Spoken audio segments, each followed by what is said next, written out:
House, house, house, house, house, house, house, house, house, house, house. Isko yo ke yamu yo ke. Yo la dison yo ke. Yamu ni son yo ke yo na ka bonu ni son yo ke. House, house, house, house. Yo la pekatang ke.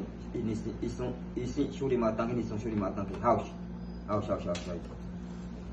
Yamu awakawanai aki atun nuna kawanai yanuri aki atun nuna tiri tiri kawanai aki atun nuna kawanai yanuri aki atun nuna si si kawanai aki atun nuna si si kawanai aki atun nuna yamu awapita naki atun nuna piana teruaki naki atun nuna piana teruaki naki atun nuna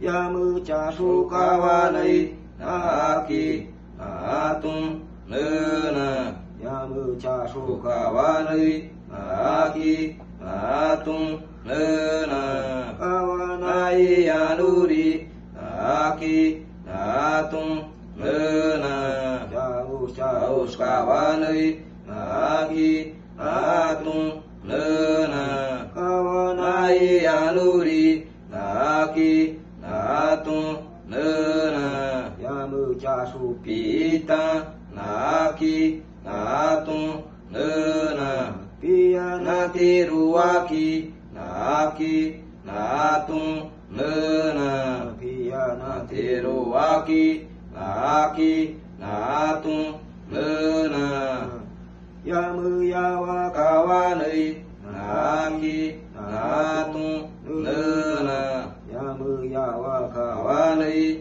naki atun nuna kawanai yanuri naki atun nuna hus hus kawanai naki atun nuna susu kawanai naki atun nuna yamu yawa pita naki atun nuna piana teruaki naki atun nuna yamu anu kawanai naki atun nuna kawanai yanuri naki atun nuna sangka kawanai naki atun nuna kawanai yanuri naki atun nuna kawanai naki atun nuna kawanai yanuri naki atun nuna yamu anu pita naki atun nuna piana teruaki naki atun nuna yamu yais kawanai naki atun nuna husu kawanai naki atun nuna kawanai yanuri naki atun nuna yamu yais kita naki atun nuna piana teruaki naki atun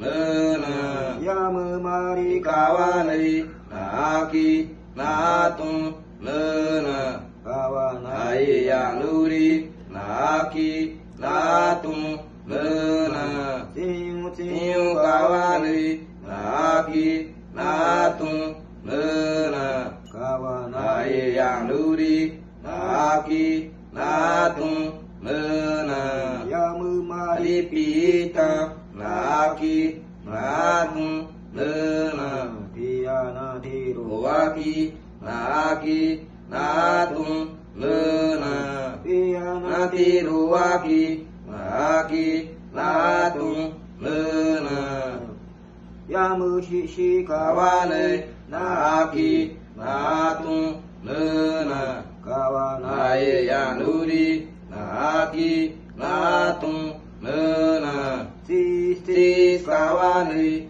naki natung lena kawane yanuri naki natung lena naki ruaki naki natung lena yamu kapakawane naki natung lena kawane yanuri naki natung lena yamu kapakawane naki natung lena kawane naki natung lena yamu kapapita naki natung lena kianati ruaki naki natung lena